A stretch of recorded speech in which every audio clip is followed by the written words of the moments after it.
Introduction to Critical Writing. Critical writing is an essential part of writing an assignment. When you write your assignment, you are writing with a definite purpose. That purpose is to answer the question that has been set. Part of answering a question, an academic question, is convincing the reader that your answer is the correct one. In order to be convincing, you need to persuade and present evidence. This is your academic argument or your line of reasoning.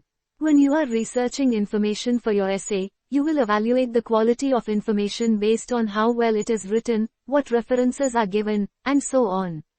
When you submit your assignment, your marker will follow a similar process with your work. You therefore need to ensure that the evidence you present fully justifies your conclusions. This will involve critically analyzing the work of others and presenting the results of that critique in your own work. Your assignment is essentially an argument to support your answer. You answer the question that has been set with a series of statements, or points of view, that all go together to convince the reader of the validity of your answer or conclusion.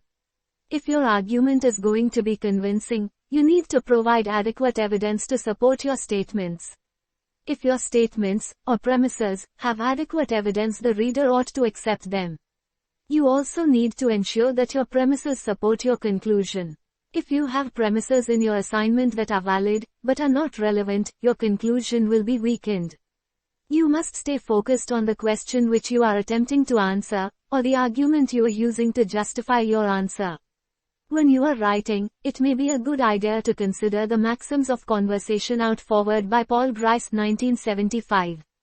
These maxims were originally formulated to express the requirements of effective communication, but as you cannot express your argument without communicating, they apply to written as well as spoken language. Critical thinking skills are used every day both consciously and unconsciously by most of the people as their daily life. Students, for e.g. at university, need to use critical thinking skills in their reading, and demonstrate critical thinking skills in their writing. Sumner 1940 defined critical thinking as follows: critical thinking is the examination and test of propositions of any kind which are offered for acceptance, in order to find out whether they correspond to reality or not. The critical faculty is a product of education and training. It is a mental habit and power. It is a prime condition of human welfare that men and women should be trained in it.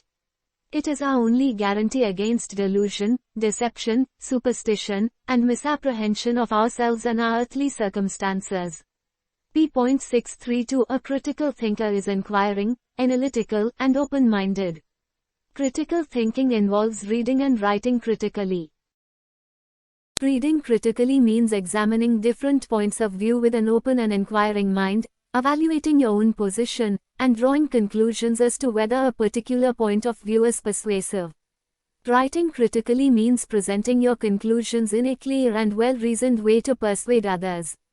When you think critically, you analyze, break things down, synthesize, bring parts together in a coherent way, evaluate, make judgments based on sound evidence. Critical thinkers pay attention to details, consider different points of view, and evaluate their own position.